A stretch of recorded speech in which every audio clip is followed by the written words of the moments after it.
Hello, everybody. Hello, everyone.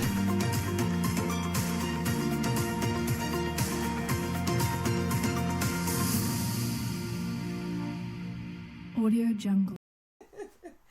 How you are doing, overcomers? I hope you all are doing wonderfully well.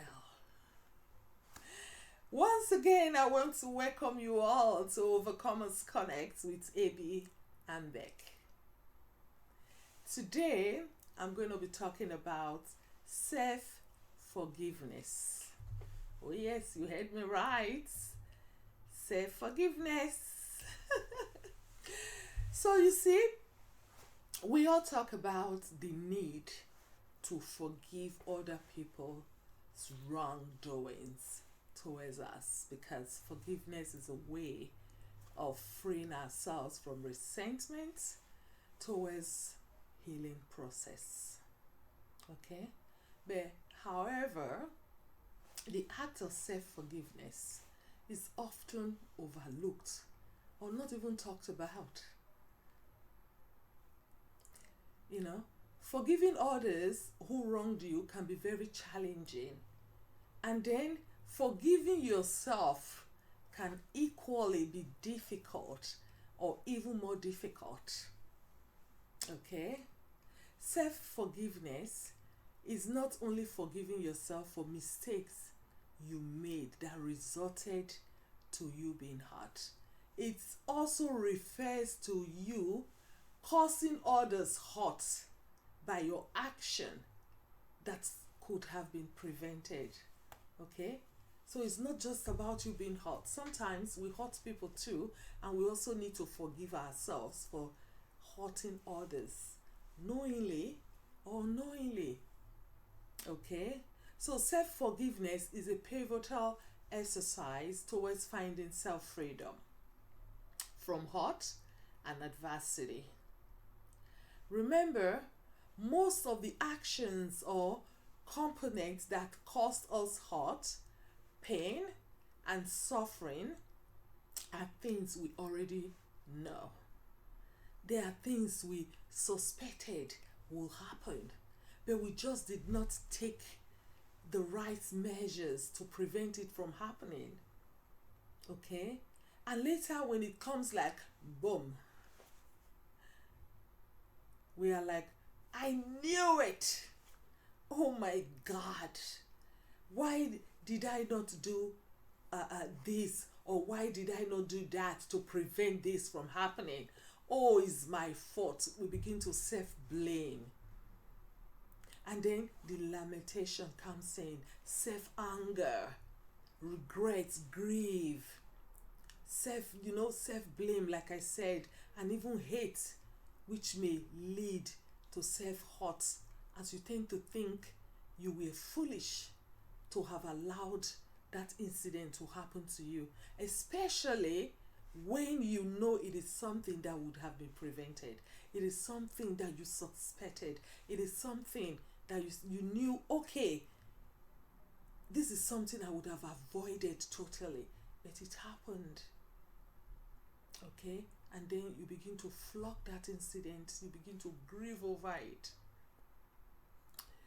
Although self-forgiveness is a powerful practice to learn, it is equally important to note that it is not for folks who unfairly blame themselves for things that they are not responsible for or happenings beyond their control. Okay? Self-forgiveness is you acknowledging and accepting the hurtful events, and then you are willing to move past it and move on with your life without flogging, without you grieving or ruminating over what happened that you know you cannot change. You just cannot take back the hand of time. Okay? So forgiving yourself is not only about you just putting the past behind you and then moving on. No.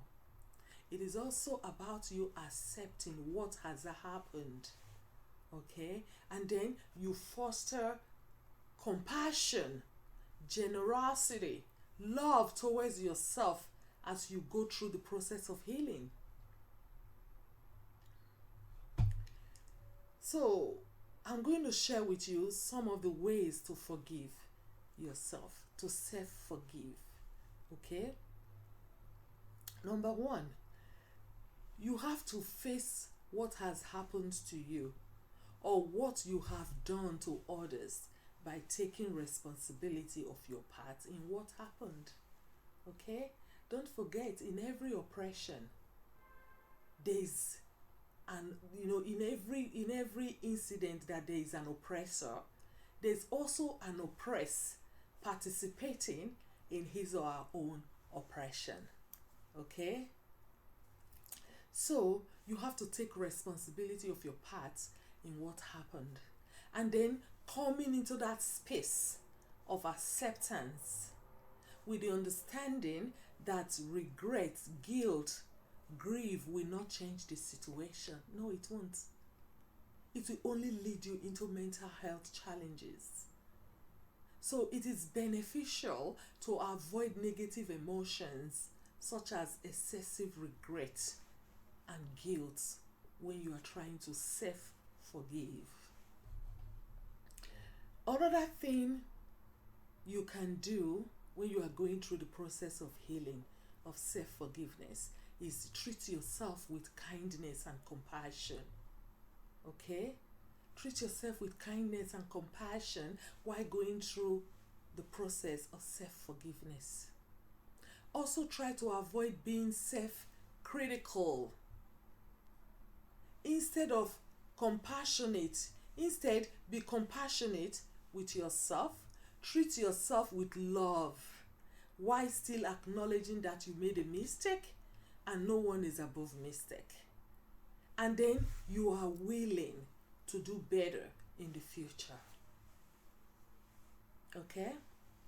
And again, you try to make amends with yourself to get into that space of granting yourself the permission of self-apology.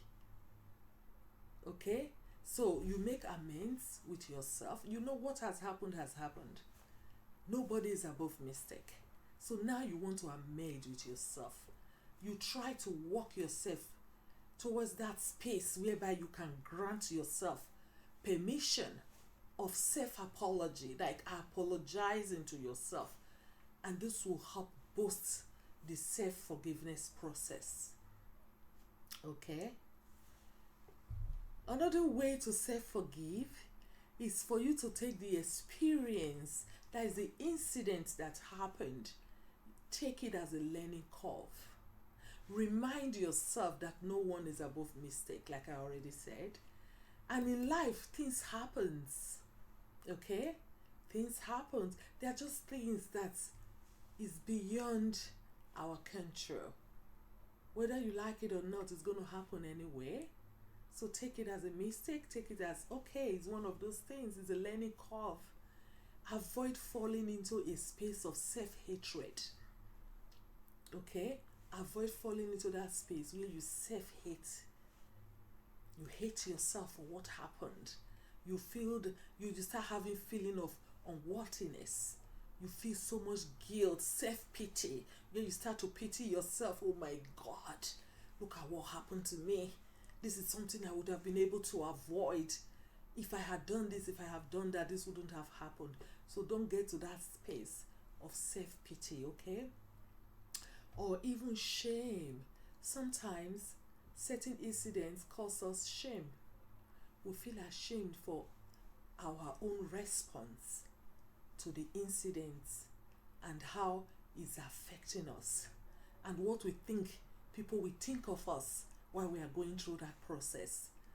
So avoid self-pity, avoid self-shame, which can all lead to mental health challenges and make your healing process more difficult.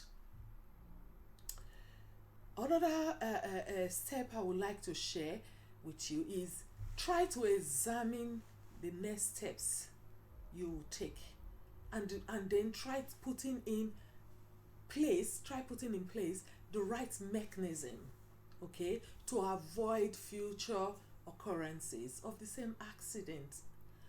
Of the same incident, okay? Excuse me. So examine the next steps you need to take while going through this process of self-forgiveness. Try to put in place the right mechanism, okay, to avoid future occurrences of this same incident that is causing you hurt. Then, letting go of the hurts and forgiving yourself can help boost your feelings of wellness. It can improve your mental health and your general well-being and general wellness, okay? Another point is, in addition to reducing stress, depression, and anxiety, self-forgiveness can also have positive effects on your physical health and relationship, okay? So apart from you self-forgiving, which can help relieve and reduce stress or symptoms of depression and anxiety, okay, it can also have positive effects on your physical health, your relationship with people, with life, and ultimately leads to a more fulfilling life for you. Okay, so to end this today's show, I want to conclude by reminding you to be true to yourself. Okay, to be true to yourself at all times. Remember, true self-forgiveness can only be reached when we have accepted responsibility. Okay, when we have accepted responsibility of the incident, then you are able to reach the full self-forgiveness. Responsibility of your actions.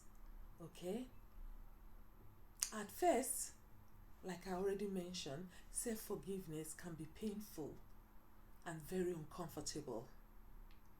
Okay, it looks like an insurmountable mountain that you have to climb, but eventually, if you put in some of these practices and tips I have shared with you today, you'll be able to walk your way towards self-forgiving. The bad feelings you have towards others and the bad feelings you have towards yourself, you need to try to see how you can put that to an end, and healing start taking place, and personal growth begins for you if you can self-forgive. If you can put these tips into practice, it will go a long way. Again, self-forgiveness is not an easy task, but it's something we can learn gradually. We'll be able to get there. So I hope you've enjoyed this show today, and I hope you've learned one or two things. Thank you all so much for watching, and I'll see you again in the next episode. Thank you and have a great day. God bless you all. Take good care of yourself, and then be kind to yourself and be kind to others. Bye-bye.